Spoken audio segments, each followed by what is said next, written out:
اللهم كل وليك الحجة ابن الحسن صلواتك عليه وعلى آبائه في هذه الساعة وفي كل ساعة وليا وحافظا وقائدا وناصرا ودليلا وعينا حتى تسكنه أرضك توبا وتمتعه فيها طويلا. اللهم صل على محمد وآل محمد.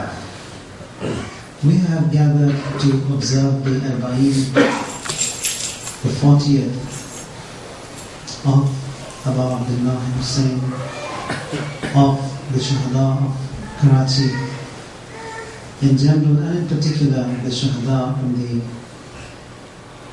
house of Sister Shama and her sister-in-law. May Allah elevate their ranks further. And the question which rises, or which comes to each one of us, is that بِأَيِّ ذَنْبٍ قُتِلَتْ, that for what reason were they killed? Quran says بِأَيِّ ذَنْبٍ قُتِلَتْ. The reasoning which we find over here is love for Ahlul Bayt, love for Abu Abdullah, love for Rasulullah. If that is a dhanb, then what greater sin can be better than that? And that which eases us in all these calamities, in these balas, in these afflictions, again, it is Ahlul Bayt themselves. We recited loads of ahadith in the first Ashura, when in one of them, reporting from Rumayla, he says that when mu'mineen are afflicted, we Ahlul Bayt are hurt. When you are in sorrow, we are grieved. When you are in problems, we are hurt. When you fell, we say ouch. So there is this great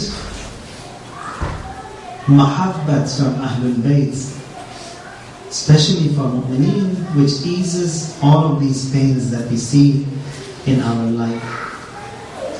And again, it is said that when you get hurt, when an affliction pours down upon you, or when a tragedy unfolds in your life, shift your thoughts to Abu Abdullah, to the azab, to the mourning of Abu Abdullah, to Karbala. If you analyze that again a bit carefully, you find that they want to share the tragedy, the afflictions that you are seeing themselves, as if they are inviting you to share your burden themselves. So again, that is another immense mahabbat which Ahlul Bayt have, especially towards mu'mineen.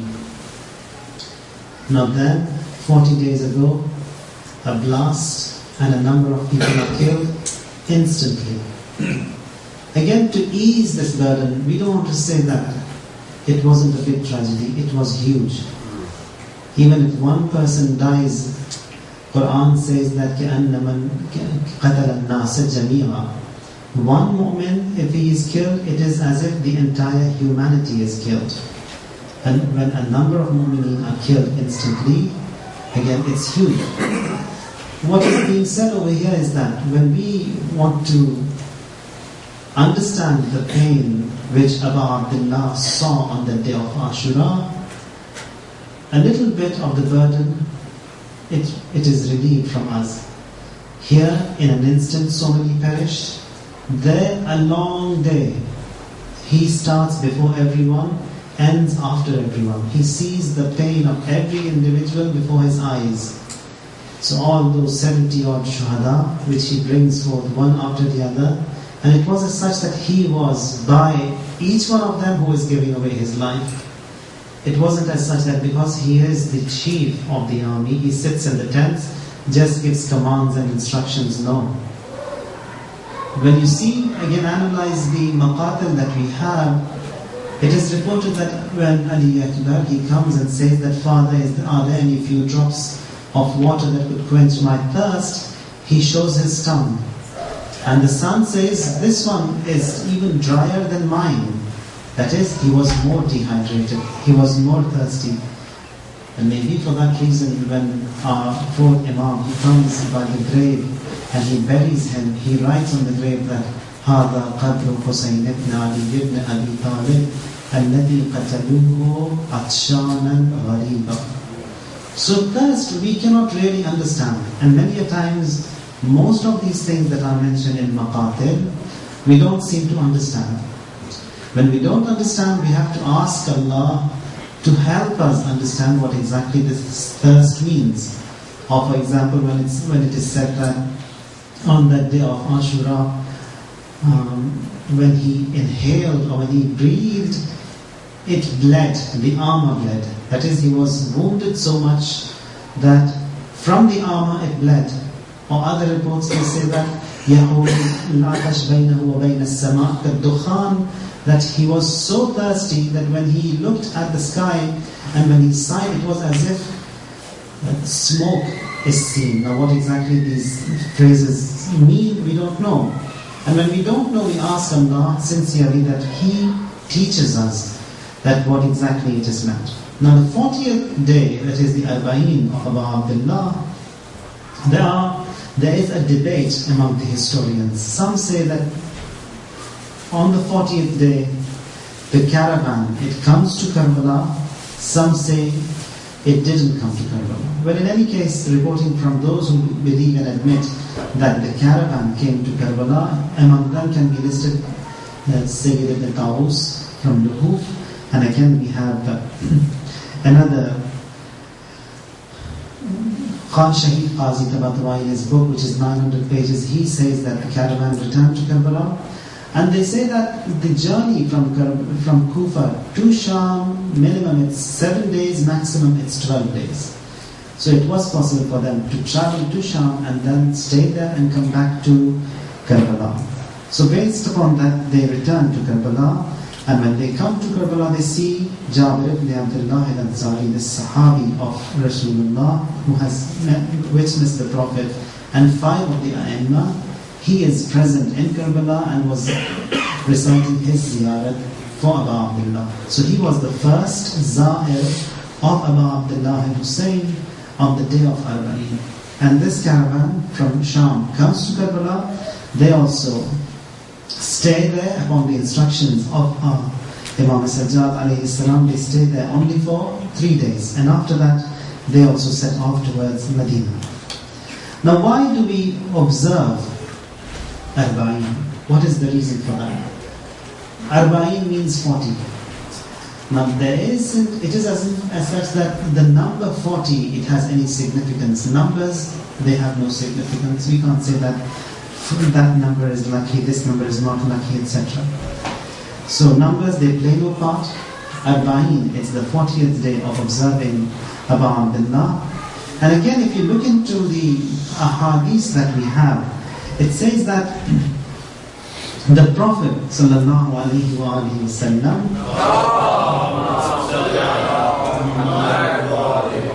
says one whose performance at the age of 40, from 40 onwards, says someone whose performance of good deeds is not heavier than his bad deeds, then this person should be prepared to go to the hell.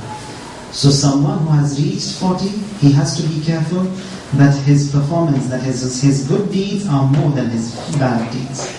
And again, it is said that the age, 40 years of age, a person when he is 40 years old, he is officially, intellectually, he is mature. Again, the miqat, when Prophet Musa has his miqat with Allah Tabarak wa Ta'ala, that miqat also takes 40 days. At the end of the 40 days, his rank is elevated. Or the official journey towards Akhirah, that also starts when a person is 40 years old. So, again, Bani Israel, they wept for 40 days, and after those 40 days, their tawbah was accepted. So 40, it plays an important part in this aspect. And again, it is said that if someone was sincere in his a'mal for 40 days, if he was sincere in his a'mal for 40 days, that would be certified and that would be accepted from him. And again, if someone has lots of shortcomings in his life, he has many problems, or if he has many diseases as such. For example, If in prayers are faulty, or is afflicted with jealousy, is afflicted with backbiting, afflicted with all these diseases that we have, which contaminate a soul, the teaching is that if he was sincere for 40 days, then at the end of that 40 days period, if he could remove that disease from him, he will be safe. Now, to understand this, a person, he loses his donkey, and there was an Imamzadeh. He comes to the Imamzadeh, and there he starts pleading that help me find my donkey. Now the caretaker of that Imamzadeh, he comes and says that, why is he pleading so much? Why is he crying so much? He says that I've lost my donkey, that was my only means of sustenance, and I've come here asking the Imamzadeh in this shrine to find me my donkey. He says, go there. He says, go where? To the other Imamzadeh in the other place. He says, why? He says, look at the dome. The dome over here is so tiny. That dome is large, it's big, it's huge. Go there. He says, what difference does it make? This is an Imamzadeh, that also is an Imamzadeh. He says, here, come only for wallets, key, and if you've lost your knife, keychains, etc. If you've lost larger items, you go to that bigger Imamzadeh who's got a bigger dome. Now, bear this example in mind. Now, we are like that little dome Imamzadeh. That is, the problems that we have in us, may that be prayers, may that be worship, may that be jealousy, may that be backbiting, may that be telltale, etc., etc. They are all diseases that a person has. Overnight, we cannot correct them. It's impossible. The teaching that is being said to us is that we pick one of these faults that we have in us and try to work on it for 40 days. And Ma'asum says that if you were successful for those 40 days, 41st day, that is secure. And you will have that problem cured for yourself. Now, how do we cure? For example, if I am afflicted with jealousy, try hard, and if it doesn't work, try to impose something on myself. That is, if I don't remove this habit from myself today, I won't have my lunch, for example. Or again, if it doesn't work, impose upon myself 100 salawats or a few rak'at of prayer in addition to what I do. That way, by the end of that 40 days, we find that one of these diseases that we had, it's washed away. The same thing, again, another 40 days for another disease that we have, backbiting, telltaling, faulty prayers, etc. So again, for prayers, again, it's the same thing. If we try hard for 40 days to have and to concentrate in our prayers, that will be, after the 40 days, the person, his prayers will be secure. Again, Imam says that Amir al-Mu'mineen, Imam Ali alayhi salam,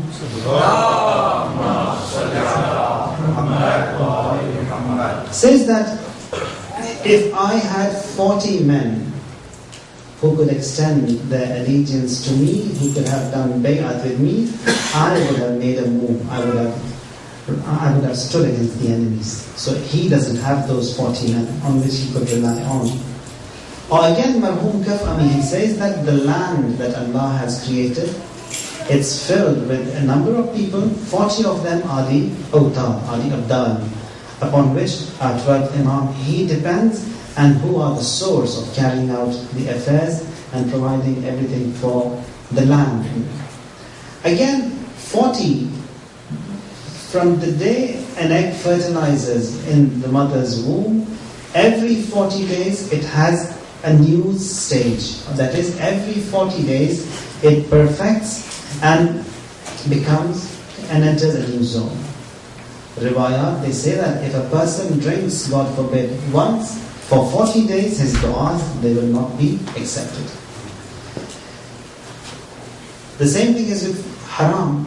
Anything which is haram, or any meat which is not lawful, or source of income, if it's not lawful, someone consumes from that, du'as of such a person are not accepted for 40 days. Again, it's amazing that many times we've got a hadith called Risaleh Huquq, the Treatise of Rights, from our 4th Imam, where about 180 rights have been mentioned by the Imam, and it's amazing that if we get time, at least we just have a glance of what the Imam has said, says that every person has a right on another. Parents on children, children on parents, husbands on wives, neighbors in the community, Imam to Ma'mum, Muqallid, Marja, everyone has a right. So much so that plants, land that Allah has created, each one of them has a right. And if we don't abide by these rights, if we usurp the rights that Allah has placed for us, it's a sin that we have committed, or the title of ghasib will be given to us. And it's very shocking and frightening. And many a times, not observing these rights, they play a part in our life. Many a times you find that things happen and unfold in our life. For example, afflictions, they downpour. A person fails, a person gets ill. Now, this is not a hard and fast rule, but we just want to say that we have to be smart. That when these kicks come towards us, when these little tips, when these little beatings come towards us, we have to analyze and see what was the reason. If you remember, because I was told once that when I asked, everything has an expiration date, what is the expiration date of a lecture, of a majlis? The answer was, it's instant. The moment majlis ends, it's already expired. Now, as a reminder, it was mentioned from Marhum Shaykh Rajab Ali Khayyat that he was crossing the road and a camel hits him. And he starts analyzing that what was the reason for that kick, why did he kick me? Comes to the mosque, asks Allah to find a solution, and then he was told that he had that makruh thought in his mind. As a result of that, Allah wanted to punish him so that he clears his mind.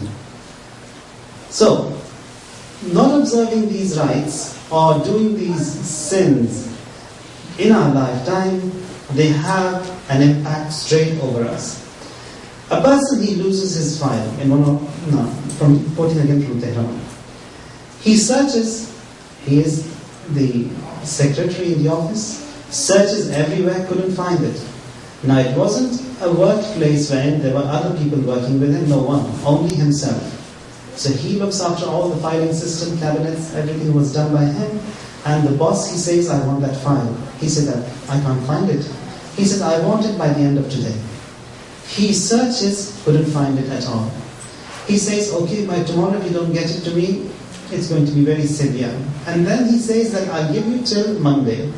That is the first weekday, Saturday. And if you don't find it, wait for the consequences. This person, he was a nice person.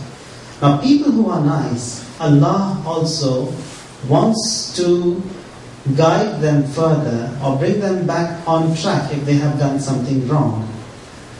So what he does, he comes straight to the mosque. Says, Allah, I haven't done anything wrong. The files, I looked after them. There wasn't anything wrong in the office from me. You know that. After that tawassul he has in the mosque, he comes out. Someone unknown says to him, go and see Shaykh Rajab Ali Khayyat, meet him. He says that I did not know who this person that gave me the message, and about that I don't know who Shaykh Rajab Ali Khayyat is. But in any case, he finds and searches for Shaykh and comes all the way to meet him. He was sitting for his turn so that Shaykh, he talks to him, and before he says anything of his own, that he's lost the file, anything of the file, he says, Shaykh Rajab Ali Khayyat says to him that it's 3 years, your sister's husband has died. You have no terms, no ties with your sister. How was she looking after the 3 orphans? Go and fix that and all your problems will be sorted and you'll find the file. Before he could say anything, he got the answer. He gets up and is amazed that why and how I was guided to this person, and before I uttered anything, the answer was given to me. Gets up, comes straight to the sister's house. To the sister's house, there's a pleading, crying that can you be tagged and named as a brother? That my husband died. If you were bad with me, the terms between us were broken. But what was the fault of the kids, the 3 orphans? Do you know how I raised them in Tehran? With what difficulty and pain? After all the pleading and crying, they say sorry to each other. And then he goes and gets some grocery for the sister, leaves some money for her. And then the terms are okay there. The first day in the morning when he comes to the office, he opens the drawer. The first file on top was the file that was kept over there. No one took. He did not misplace. But many a times Allah makes us blind. He blinds us.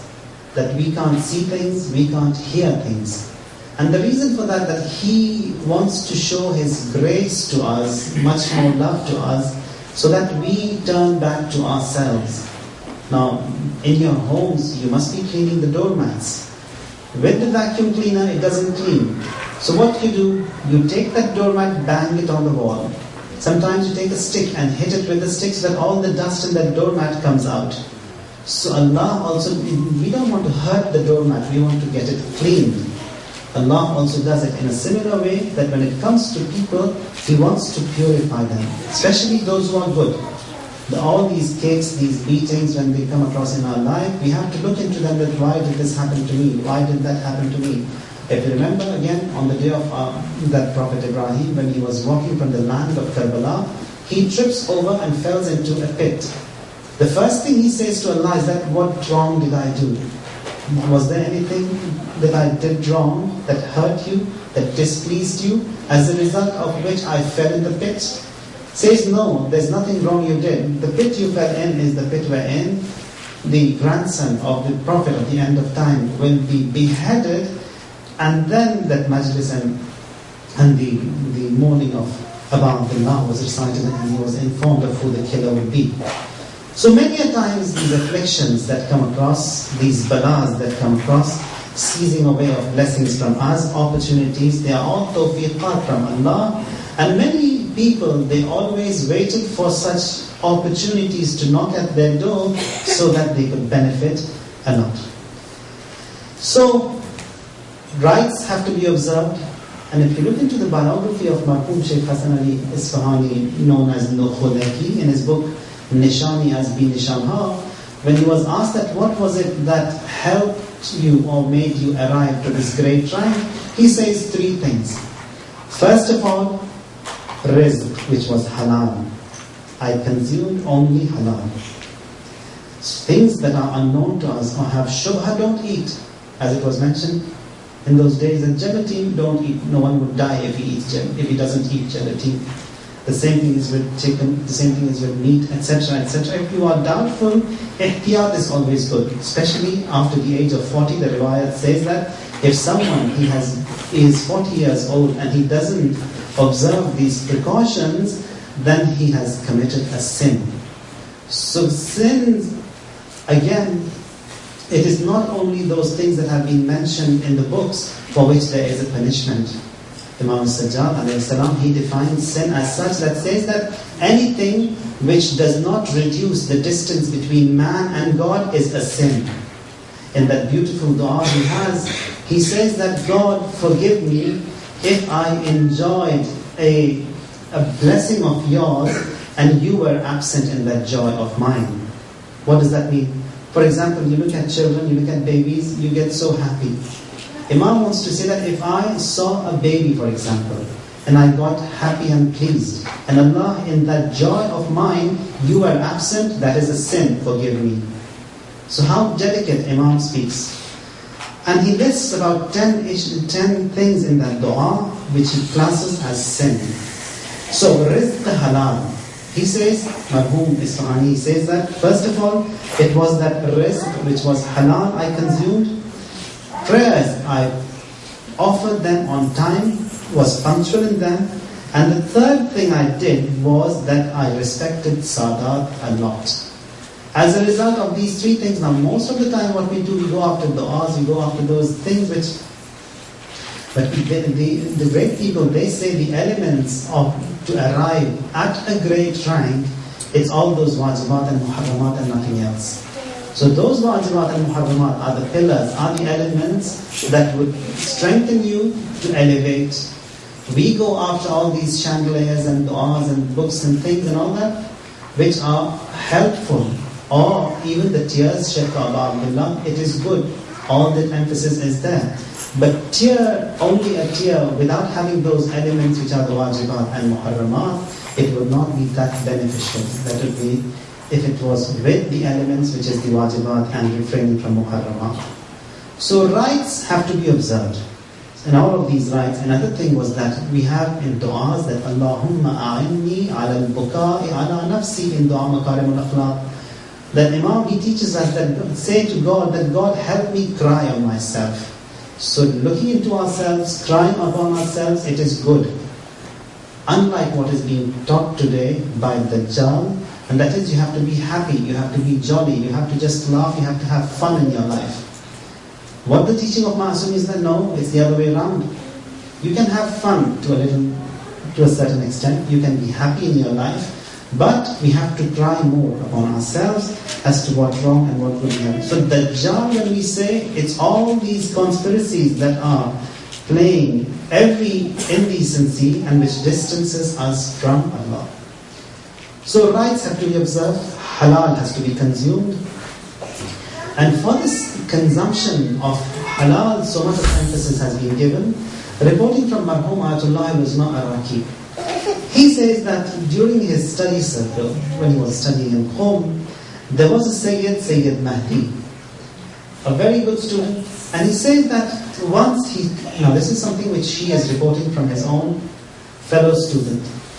Once he says that he woke up for Namaz al-Shab, the nocturnal prayers.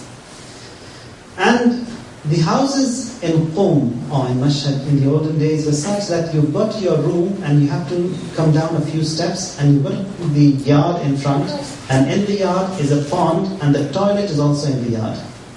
So early in the morning he wakes up, comes to the yard to do his wuzu, and he says that I saw my house, it's not like the house which was every time.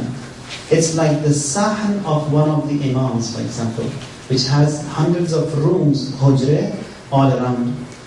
He says that I saw my yard like a sahn, so huge, big, with hundreds of rooms all around. And from one of these rooms, first of all I was shaken, amazed to see what is this vision I see.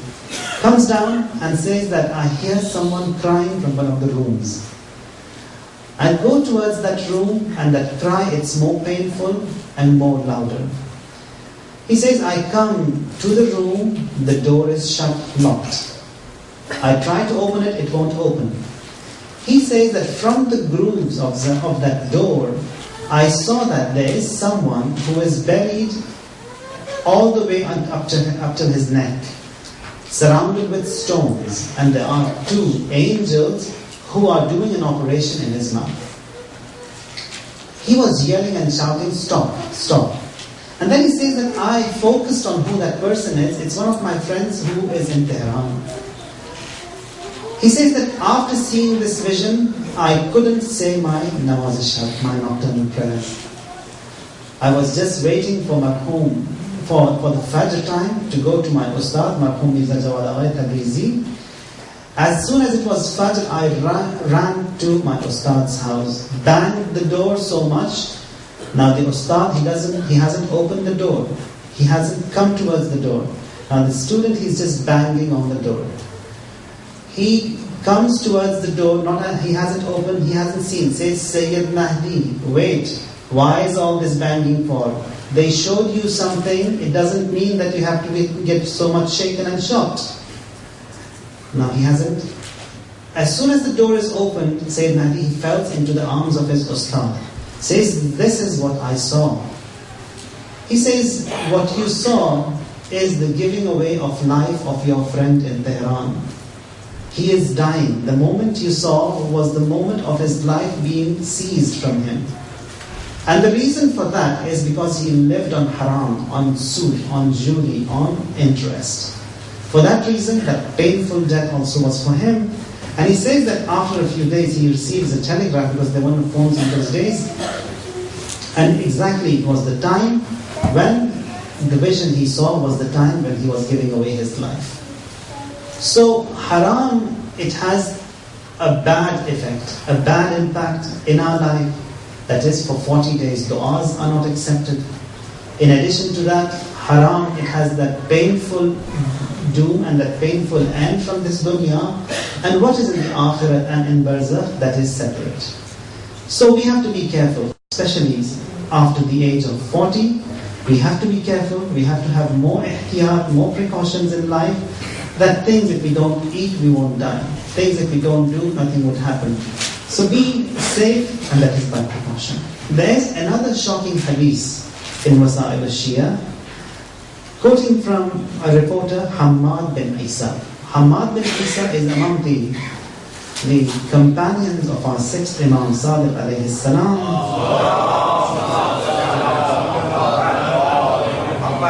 who has reported many ahadith. Now once Imam, he says to him, Hammad, come on, get up. I want to see how you pray. Imam saying to Hammad, it's like Imam saying to a Marja' Taqleed, for example, that get up and say your prayers. Marja' Taqleed, millions of people follow him. Imam says, get up, I want to see how you pray. He says, Imam, I reported all the ahadith you've said about prayers. I've reported them to your people. He says, okay, I know that, but I want to see how you pray. He stands and he prays, and then Imam, after his prayer, says, aren't you ashamed of yourself? With all this white hair on your face and your beard, you can't pray properly? Now if an Imam could be so strong and so sharp to someone who is so close to them, then what is going to be of us, the prayers that we do? Again, one of the reasons, now again everything is being said to myself, you are just listening and just some reminders. The reason for this, why is it that we don't enjoy, we don't do our prayers correctly? From the Mi'raj al-Sa'ada, Marhum Naraqi, he says that, now before we come to this point, when we, in this journey that we are in, that is heading towards Akhirah, or in this journey of spirituality, why is it that after so much of worship, 15, 20, 30, 40 years of worship, for example, we don't enjoy or we don't elevate? What is the reason? Or when you look into the world, if someone has done 40 hours of flying in the twin-seat jets, they get the flying license. If someone has done 1,000 hours of flying, he gets a commercial license. But how come we, after so many years of worship, nothing happens? We don't elevate at all. Here Marhum Naraqi, he says that this sack in which we are accumulating all these good things that we are doing, prayers, fasts, good things, recitals, ziyarat, majalis, etc. Everything is being filled in a vessel, and that vessel, it has a hole and everything is being drained out. And we don't know how it's draining, where it's draining, and what is the shortfall in that. So we have to secure that vessel, and the reason why we don't secure it, we don't know. And as it was mentioned, these rites that are not being observed, for example, the rite of the sister not being observed by the brother, as a result of which he was blinded, he couldn't find the file. There are lots of things that we do in our life which we are totally unaware of, and many a times we don't look into it, we don't go after it. And whatever the performance of an individual today is, it's going to be his appearance tomorrow in the hereafter. And it's very amazing that Sirat today is going to be Surat tomorrow. Interior today is going to be exterior tomorrow. If a person is good in this world, his exterior, his form, his appearance will be good in the hereafter. If he is, God forbid, bad in this world, his appearance will be bad in the hereafter. Again, if you recall, it was mentioned that hadith that a person comes to Imam Kazim alayhi salam and says that someone has come to me and says that your father owes me a lot of money. And I don't know, there is no witness, there is no proof whether to accept him, whether to pay him or not. Imam in reply says that tonight after midnight go to Baqi, recite this. And if you will find that someone appears in the graveyard, doesn't resemble a human, doesn't resemble a beast, he is horrendous. Don't be shocked, don't be shaken. And he comes and sees that happens. Imam says, that's your father. The reason for him having that appearance is that he had a disconnect with Ahlul Bayt. He did not have faith in the Prophet. Because of that lack of iman, not having faith in ma'sumin, accepting them as imams, that is the appearance of his in the hereafter. Bad. So, the sirat today, it's the surat tomorrow. Our interior today, it's the exterior tomorrow. Whatever we are today, it's tomorrow. Again, there's a book, Dar Mahzar Ustad. It's the biography of Marhum Allama Tawakkul. It's not the biography, it's all those incidents which his students heard from him and they've all listed. It's a beautiful book. There says that once in a while during his dars, Marhum Allama, he says, Awayun abad dar pishtari. Now he's, for example, giving a lesson on tafsir or on falsafa. Now this phrase of his has no relation, no connection to what he's telling his students. That is, we have an eternal life ahead. We have abad ahead. We have a life which will never end ahead. So be very sharp, be smart, be careful. Now abad means eternity. Now the life which we have, it's nothing. 70, 80 or 100 years if a person does live, it is nothing. Prophet Nuh, when he was dying, Malakul Maut comes to seize his soul. Nuh, now how long he lived, no one knows. He was a prophet for 950 years. The prophethood was given to him at the age of 1,000, we don't know. 2,000, we don't know. 3,000, we don't know. So how long he lived, no one knows. When he was dying, Malakul Maut seizing his soul, Prophet Nuh says, what a little life I had. Malakul Maut says, you say a little life, what will you say to the people of the end of time who won't live for more than 60, 70, 80 years? And he says, 70 years, 80 years, I would do that in just one sajda. So, rights have to be observed, halal has to be observed. All this contamination which reduces the distance between, which increases the distance between us and Allah has to be observed, so that all these shortcomings that we have, or this lack of elevation that we have, or not enjoying prayers that we have in our life, that can be corrected. Sometimes these rulers, although they were bad, they did amazing things. For example, Harun Rashid, La'natullah.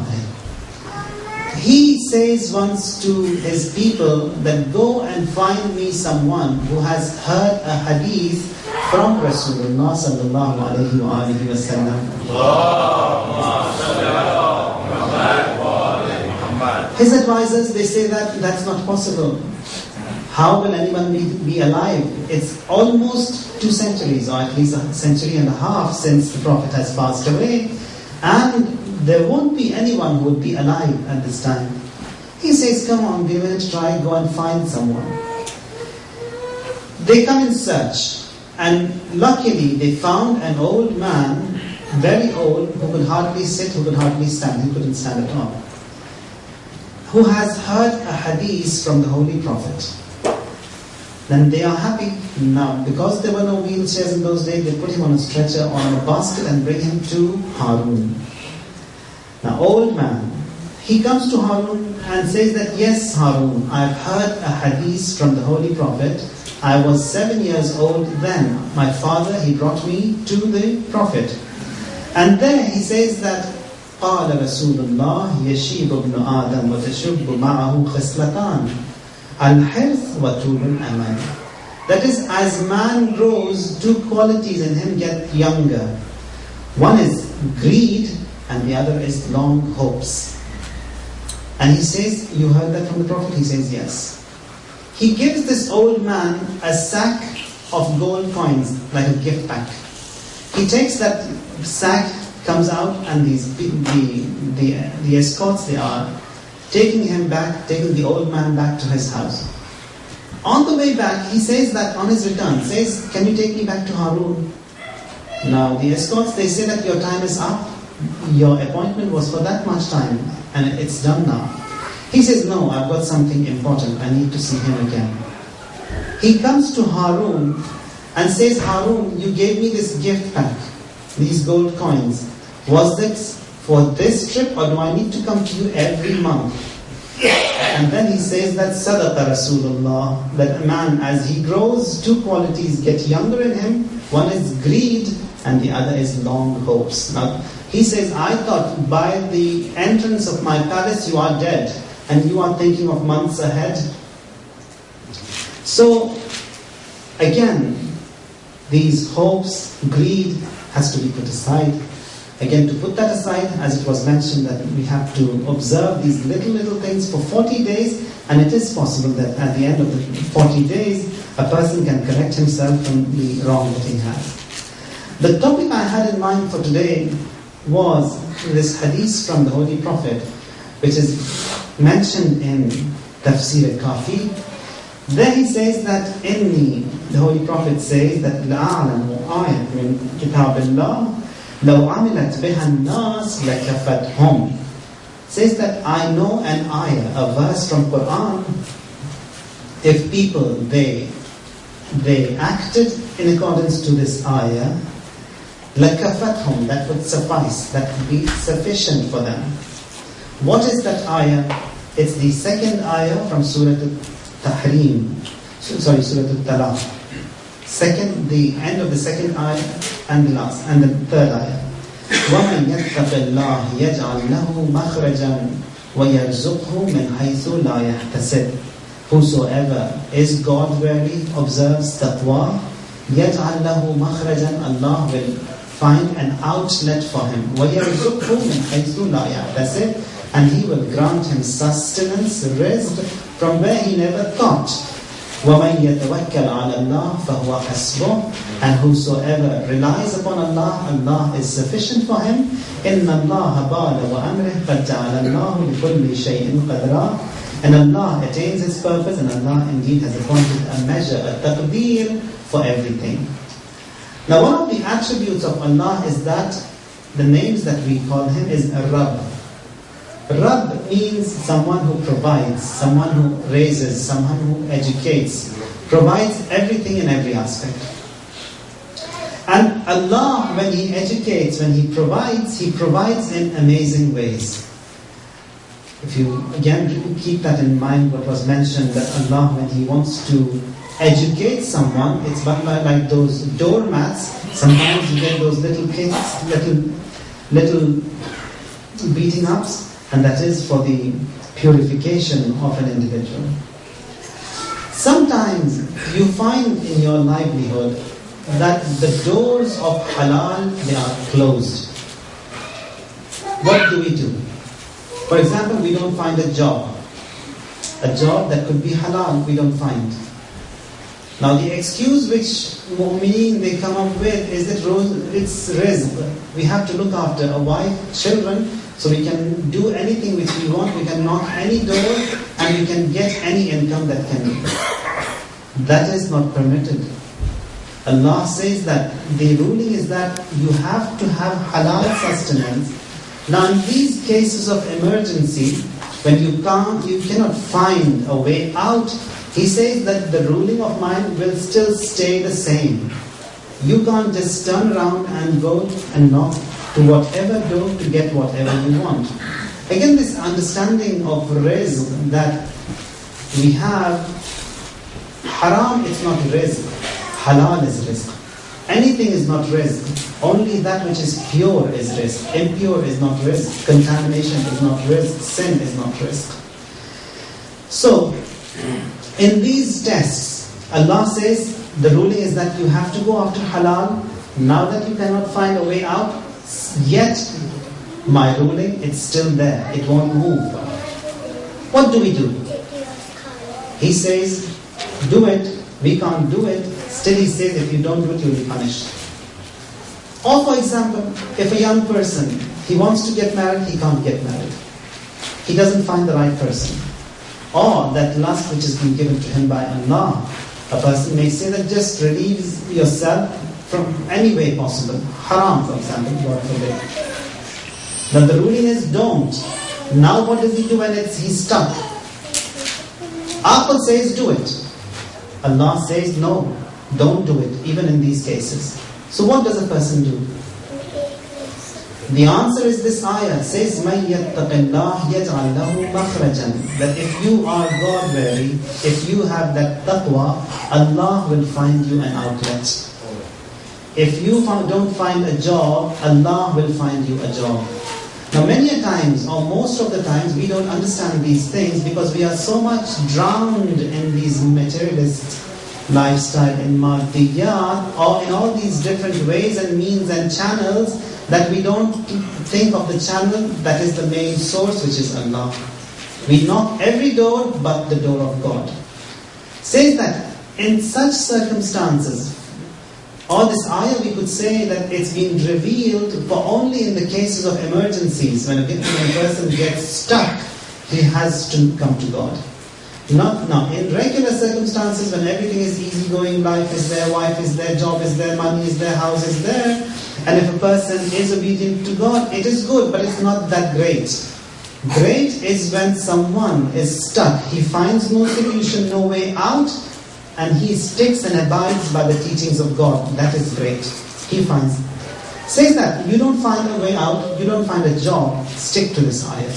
Whenever you don't find a solution, recite that ayah many times, as much as you can. Marhum Imam Khomeini, he reports from his Ustad now, he says that I was afflicted, I couldn't find a solution to many of these things, and I was stressed. He goes to his Ustad Marhum Malik Tabrizi, says, what do I do? The teaching of the Ustad is that after each prayer, recite 3 times Surah Al-Ikhlas and this ayah 3 times. He says that until the last day of my life, I did it and never was I ever stressed out. So that ayah has that effect. So, when we don't find a way out, the ruling is that stick to it, don't go towards haram. Now, if you look into the biography of Marhum Shaykh Rajab Ali Khayyat, he says, now, he was an illiterate person who couldn't read, who couldn't write. How come this person who was illiterate becomes a teacher, an educator of hundreds of those who are literate, who have hundreds of students? It so happens that in his 24, 25 years of age, he was 24 or 25 years old, and a scene like the scene of Prophet Yusuf and Zulaykha unfolds before him. He is in a house, no one in the house, a young girl, and she tempts him to that indecency and to that haram. He says to himself, there is no one in this house, it's that girl, she has tempted me. And if that haram also was done, no one would find out. But he is smart. He says to himself that God has been testing me all these days, 24, 25 years.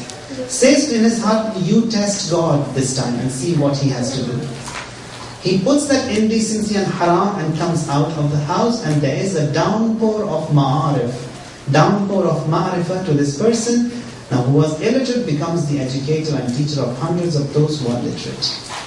So that is this ayah, مَن يَتَّقِ اللَّهِ يَجْعَلْ لَهُ مَخْرَجًا. That if you are God-wary, Allah will find you a solution.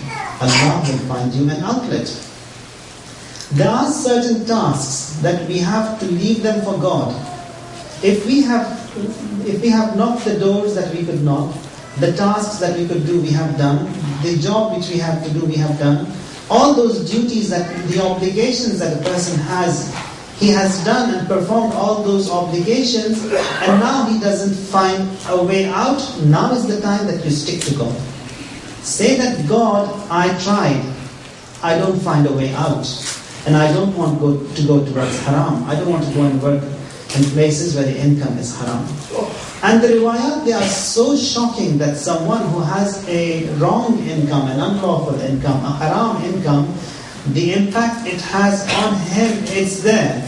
That du'as will not be accepted, for example, of him when he provides that to his family, the entire family. And some reports say that if that income is going to affect his children, his progeny, and if they come out to be wrong and bad people, then don't blame anyone, blame yourself.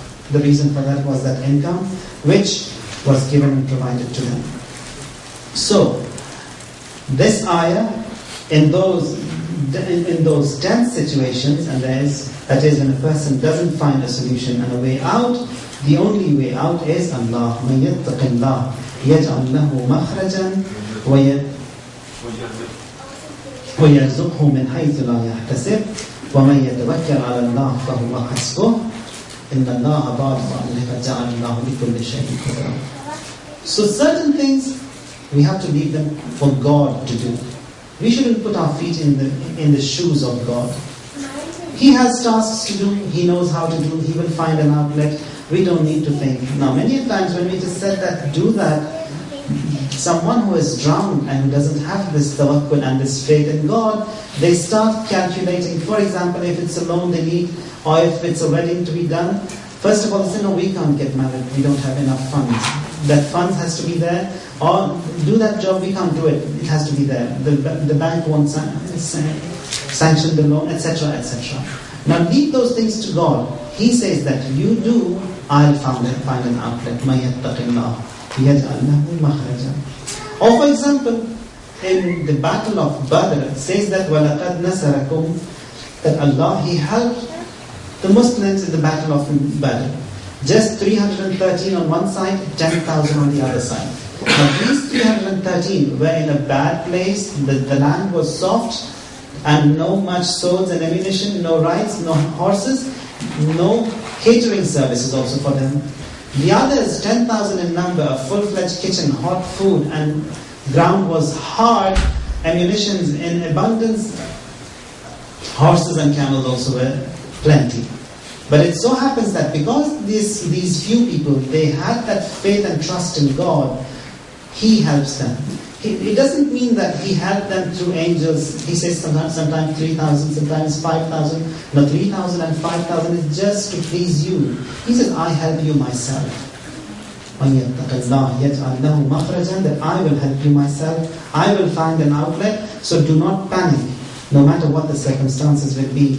For an individual, in every circumstances, Allah, He will find you an outlet. The Prophet, he educated and trained like that. If you look into the seerah or the biography of Abu Dharr, who was trained and raised and educated by the Prophet, Abu Dharr was in Rabaza before his Islam. Rabaza then was a bad place. He hated to live there. He hated to be there. Rasulullah, he educated him, and during the time of Osman, he was sent in exile to Rabaza. Osman said that he has to be sent in exile, and no one has to go and see him off. No one.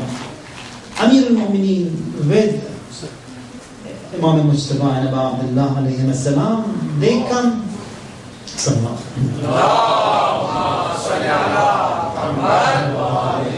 They come to see him off. There is a conversation between them, between Abu Dharr, between Amir al-Mu'mineen and Imam al-Mujtaba and Abu Abdullah alayhi salam. Now, in one of these phrases, in these conversations that was there, Abu Dharr says to Abu Abdullah that, now, the reason why Usman sends him to Rabaza is because Abu Dharr hated that place. But now that Abu Dharr is not what he was before his Islam. Now he is a great person, educated by the Prophet. He says, I don't care where I'm being sent to. If the land which is below my feet was all copper, and if there wasn't a cloud on my head, and nothing grew from the earth, not the faintest lack of tawakkul would be there in me. I still would rely upon God. Everything is from Him, sustenance is from Him. He is the provider, He will provide.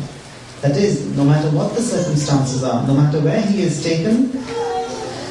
Again, there is a dua in Sahifa Sajjadiyya. A phrase, dua number 7, says that وَتَسَبَّبَتْ بِلُطْفِكَ الْأَسْبَابِ, that these asbab, they are made by Allah. They are prepared by Allah.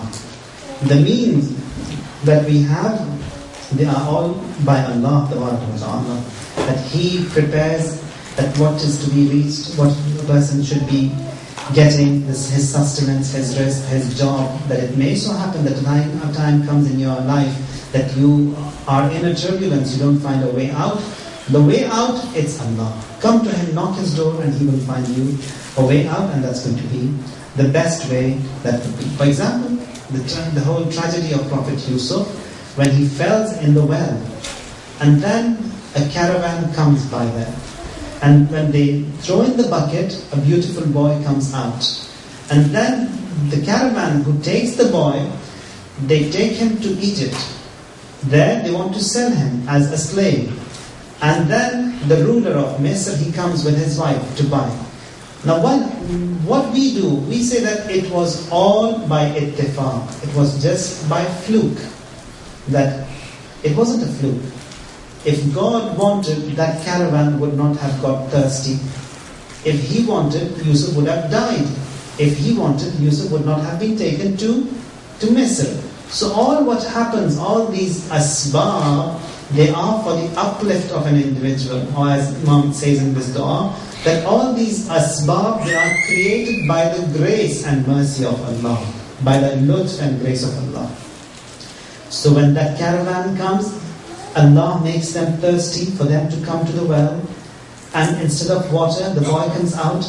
And then again taken to the market where they're to be sold. There, out of the blue, the ruler comes to the market to buy a slave. And then he says that he looks benevolent. We can take him, we can adopt him. He can benefit from us. Or we can benefit from him.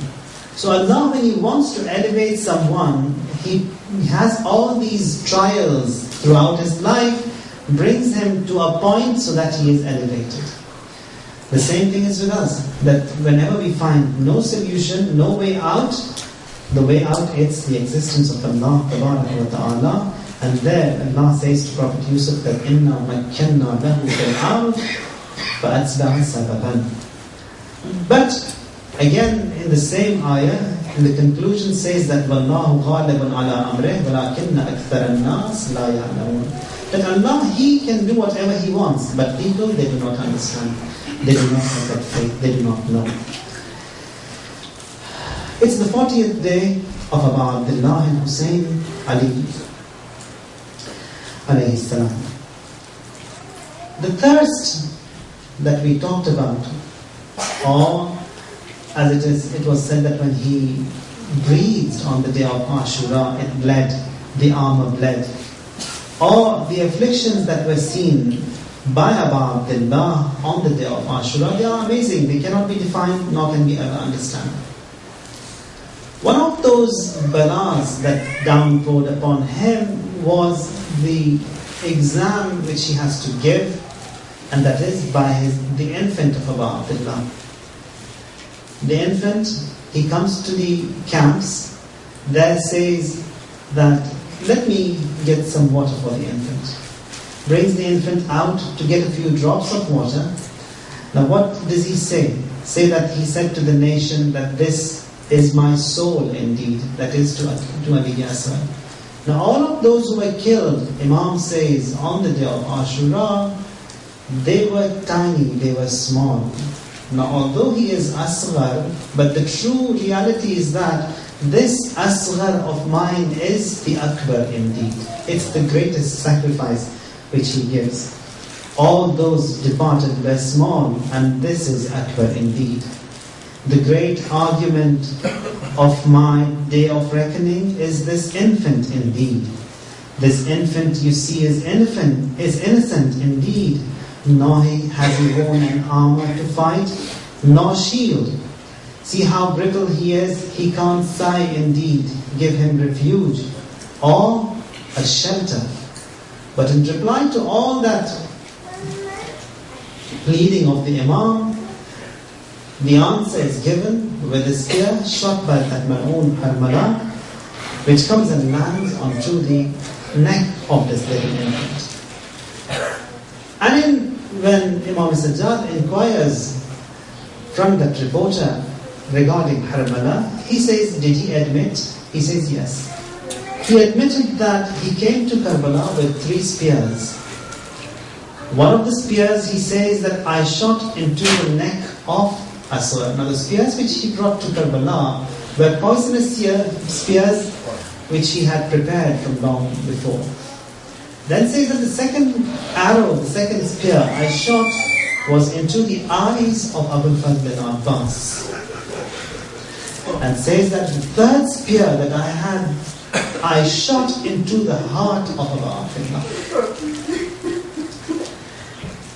The 40th or the Arba'een of Abu Abdullah, the messenger of this Arba'een is Zainab al-Kubra alayhi salam.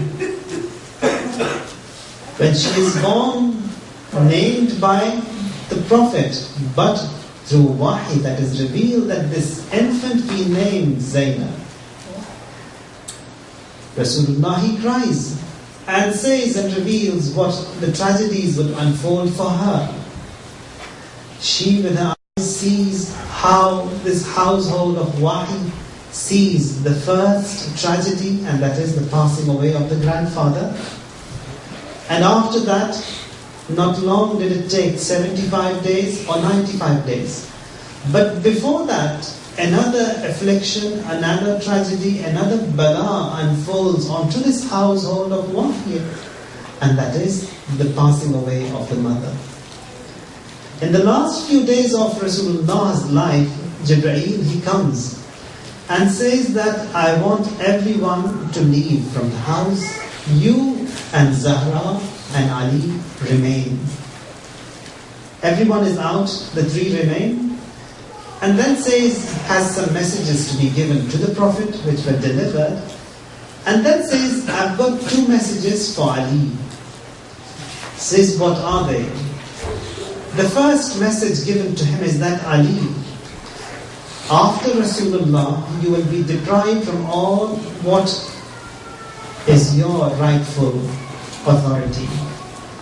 And the instructions of Allah is that, so that this nation of Rasulullah does not disunite, you be silent, you have to observe patience.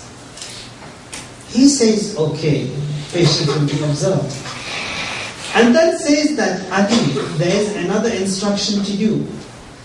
Now, upon getting this message, when he listens to that, Ali, this strong warrior, a huge big mountain of might, collapses and faints.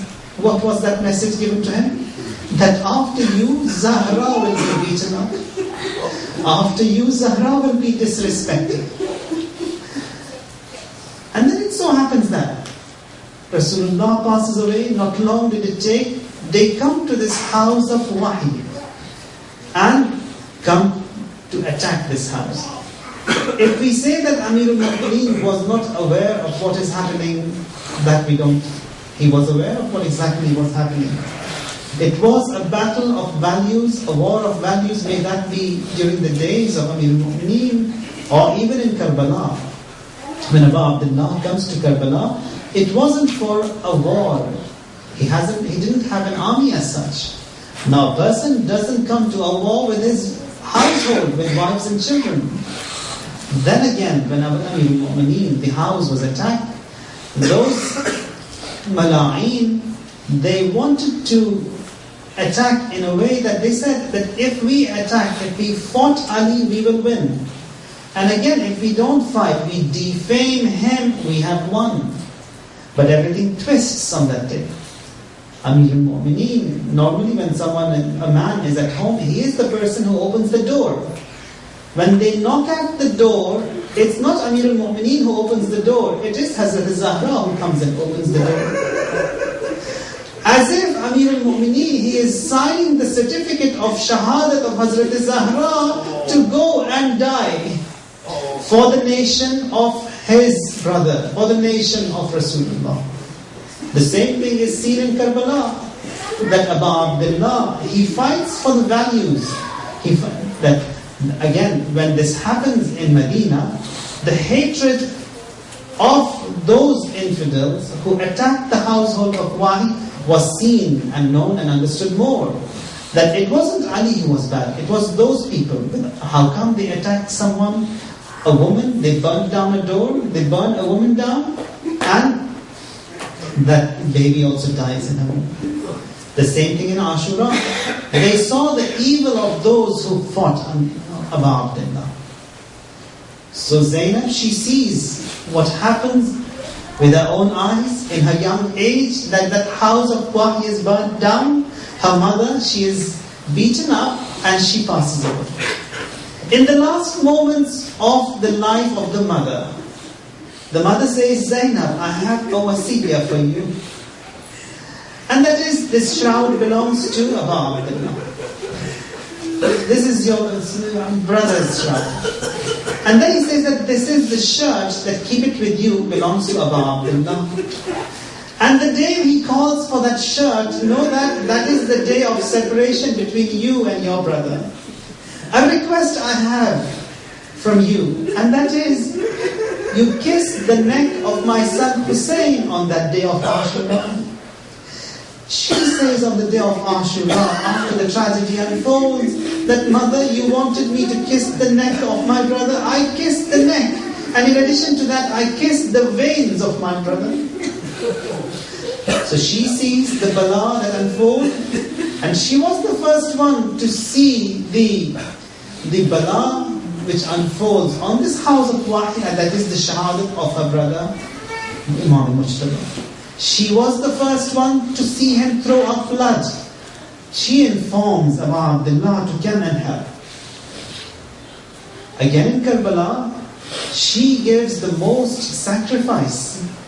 When it comes to protecting the Imam Abu Abdullah, she protects him in the best way. Now a father whose son has passed away, that father is shaken, he is shattered, he is broken down. Imam, he's bringing down bodies after bodies on that day. But when he brings the body of Ali Akbar, what Zainab does is that she takes the body and sends him back to the battlefield. So that if she starts crying for the son, the father will be broken down. She wants the father to be strong, go back to the battlefield, I'll take care of the body. And then she weeps for the son. When it comes to giving a sacrifice for the Imam, she gives away her sons, Aun and Muhammad. And on the day when the heads were given back to the household, they find these two heads as lost property. They come and say, whose heads are they? Do they have no mother? Have they no father? And they say, yes, the mother is Zainab. When they come to Zainab, they see she's got someone else to cry, and it's the brother Hussein, not the sons. Throughout her lifetime, she has 7 trips. Out of these 7 trips, only 2 trips, 2 journeys which were in honor. But the other journeys, and worst of all, this journey of Karbala, it is in those trips she was reminded that when she wanted to embark a camel, a ride, the brothers were there. Abbas was there. Akbar was there to assist. But now Zainab, she helps everyone, and there is no one to assist her. When it comes to worship of Zainab is second to none. Daughter of Amir al-Mu'mineen, her worship is amazing. But on that day of Ashura, she cannot stand and worship. She is broken down. An old, hunched woman, someone who saw her on that eve of Ashura. When it comes to tafsir of Quran, Imam Sajjad, he says that he is alima wa mu'allima, that she is being taught by Allah. She doesn't need to be taught by anyone. The sacrifices which she gave, the speech which she had, and it was the sermons and the khutbahs, the speech of Hazrat Zainab that shook the court of Ibn Ziyad, the court of Yazid. And when that caravan is to come back to Medina, they adorn it in a very lavish way, and this household of Wahy is to come back. She sees the rides, she says, do you want us to sit in these caravans? Do you want to sit in these rides? We won't. We are in mourning, we are in azar, and everything should be turned black.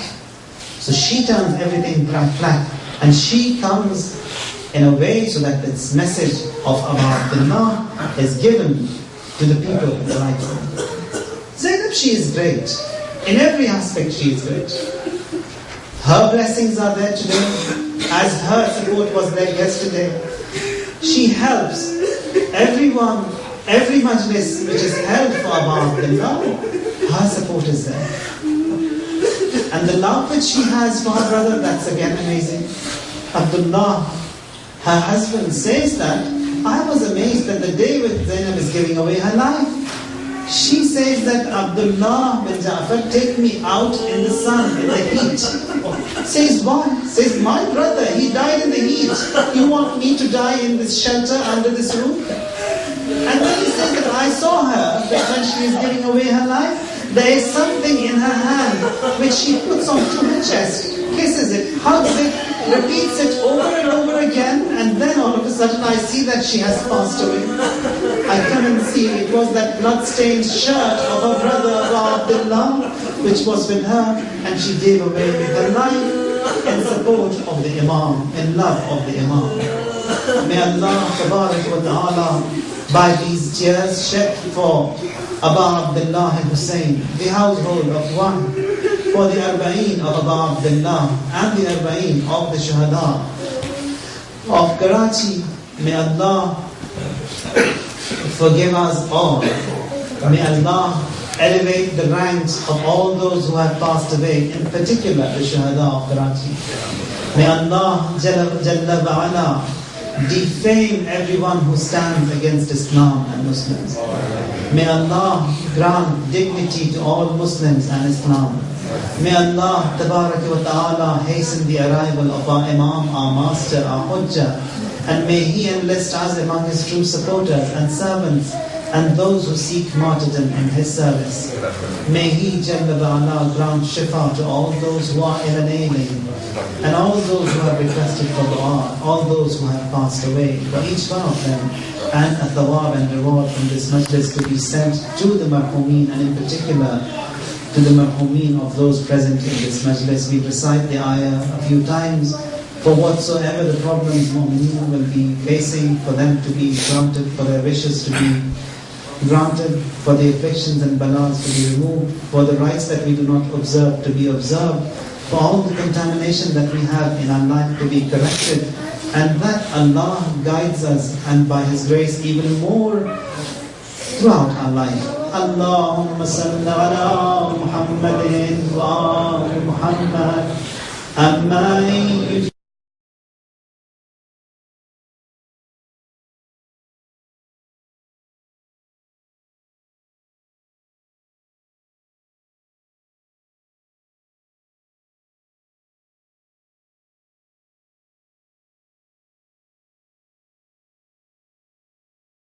And the son says, this one is even drier than mine. That is, he was more dehydrated, he was more thirsty. And maybe for that reason, when our fourth Imam, he comes by the grave and he buries him, he writes on the grave that هَذَا قَبْرُ حُسَيْنِ بْنِ عَلِيِّ بْنِ أَبِي طَالِبٍ الَّذِي قَتَلُوهُ عَطْشَانًا غَرِيبًا. So thirst, we cannot really understand. And many a times, most of these things that are mentioned in Maqatil, we don't seem to understand. When we don't understand, we have to ask Allah to help us understand what exactly this thirst means. Or for example, when it is said that on that day of Ashura, when he inhaled or when he breathed, it bled, the armor bled. That is, he was wounded so much that from the armor it bled. Or other reports, they say that يَحُولُ الْعَطَشْ بَيْنَهُ وَبَيْنَ السَّمَاءِ كَالدُّخَانِ, that he was so thirsty that when he looked at the sky and when he sighed, it was as if smoke is seen. Now what exactly these phrases mean, we don't know. And when we don't know, we ask Allah sincerely that He teaches us that what exactly it is meant. Now the 40th day, that is the Arba'een of Abu Abdullah, there is a debate among the historians. Some say that on the 40th day, the caravan, it comes to Karbala. Some say it didn't come to Karbala. But in any case, reporting from those who believe and admit that the caravan came to Karbala, among them can be listed Sayyid ibn Taus from Luhuf, and again we have another Khan Shahid Qazi Tabatwa in his book, which is 900 pages, he says that the caravan returned to Karbala. And they say that the journey from Kufa to Sham, minimum it's 7 days, maximum it's 12 days. So it was possible for them to travel to Sham and then stay there and come back to Karbala. So based upon that, they returned. اللهم كل وليك الحجة ابن الحسن صلواتك عليه وعلى آبائه في هذه الساعة وفي كل ساعة وليا وحافظا وقائدا وناصرا ودليلا وعينا حتى تسكنه أرضك توغى وتمتعه فيها طويلا. اللهم صل على محمد وآل محمد. We have gathered to observe the Arba'een, the 40th of Abu Abdullah Hussain, of the Shuhada of Karachi in general, and in particular the Shuhada from the house of Sister Shama and her sister-in-law. May Allah elevate their ranks further. And the question which rises, or which comes to each one of us, is that بِأَيِّ ذَنْبٍ قُتِلَتْ, that for what reason were they killed? Quran says بِأَيِّ ذَنْبٍ قُتِلَتْ. The reasoning which we find over here is love for Ahlul Bayt, love for Abu Abdullah, love for Rasulullah. If that is a dhanb, then what greater sin can be better than that? And that which eases us in all these calamities, in these balas, in these afflictions, again, it is Ahlul Bayt themselves. We recited loads of ahadith in the first Ashura, when in one of them, reporting from Rumayla, he says that when mu'mineen are afflicted, we Ahlul Bayt are hurt. When you are in sorrow, we are grieved. When you are in problems, we are hurt. When you fell, we say ouch. So there is this great mahabbat from Ahlul Bayt, especially for mu'mineen, which eases all of these pains that we see in our life. And again, it is said that when you, or the official journey towards Akhirah, that also starts when a person is 40 years old. So, again, Bani Israel, they wept for 40 days, and after those 40 days, their tawbah was accepted. So 40, it plays an important part in this aspect. And again, it is said that if someone was sincere in his a'mal for 40 days, if he was sincere in his a'mal for 40 days, that would be certified and that would be accepted from him. And again, if someone has lots of shortcomings in his life, he has many problems, or if he has many diseases as such. For example, if in prayers are faulty, or is afflicted with jealousy, is afflicted with backbiting, afflicted with all these diseases that we have, which contaminate a soul, the teaching is that if he was sincere for 40 days, then at the end of that 40 days period, if he could remove that disease from him, he will be safe. Now, to understand this, a person, he loses his donkey, and there was an Imamzadeh. He comes to the Imamzadeh, and there he starts pleading that help me find my donkey. Now the caretaker of that Imamzadeh, he comes and says that, why is he pleading so much? Why is he crying so much? He says that I've lost my donkey, that was my only means of sustenance, and I've come here asking the Imamzadeh in this shrine to find me my donkey. He says, go there. He says, go where? To the other Imamzadeh in the other place. He says, why? He says, look at the dome. The dome over here is so tiny. That dome is large, it's big, it's huge. Go there. He says, what difference does it make? This is an Imamzadeh, that also is an Imamzadeh. He says, here, come only for wallets, key, and if you've lost your knife, keychains, etc. If you've lost larger items, you go to that bigger one. Get hurt when an affliction pours down upon you, or when a tragedy unfolds in your life, shift your thoughts to Abu Abdullah, to the azab, to the mourning of Abu Abdullah, to Karbala. If you analyze that again a bit carefully, you find that they want to share the tragedy, the afflictions that you are seeing themselves, as if they are inviting you to share your burden themselves. So again, that is another immense muhabbat which Ahlul Bayt have, especially towards women. Now then, 40 days ago, a blast and a number of people are killed instantly. Again, to ease this burden, we don't want to say that it wasn't a big tragedy, it was huge. Even if one person dies, Quran says that كَأَنَّ مَنْ قَتَلَ النَّاسَ جَمِيعًا. One mu'min, if he is killed, it is as if the entire humanity is killed. And when a number of mu'mineen are killed instantly, again, it's huge. What is being said over here is that when we want to understand the pain which Abu Abdullah saw on the day of Ashura, a little bit of the burden, it is relieved from us. Here, in an instant, so many perished. There, a long day. He starts before everyone, ends after everyone. He sees the pain of every individual before his eyes. So all those 70 odd shuhada, which he brings forth one after the other, and it was as such that he was by each one of them who is giving away his life. It wasn't as such that because he is the chief of the army, he sits in the tents, just gives commands and instructions. No. When you see, again, analyze the maqatil that we have, it is reported that when Ali Akbar, he comes and says that, Father, are there any few drops of water that could quench my thirst? He shows his tongue to Karbala. And when they come to Karbala, they see Jabir ibn Abdullah al-Ansari, the Sahabi of Rasulullah, who has witnessed the Prophet, and 5 of the A'imma. He is present in Karbala and was reciting his ziyarat for Abu Abdullah. So he was the first Zahir of Abu Abdullah al-Hussein on the day of Arba'in. And this caravan from Sham comes to Karbala.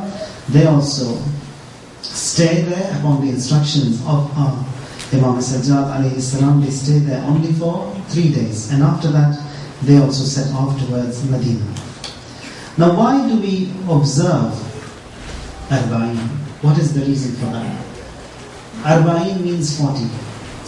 Now it is as such that the number 40, it has any significance. Numbers, they have no significance. We can't say that that number is lucky, this number is not lucky, etc. So numbers, they play no part. Arba'in, it's the 40th day of observing Abu Abdullah. And again, if you look into the ahadith that we have, it says that the Prophet sallallahu alaihi wasallam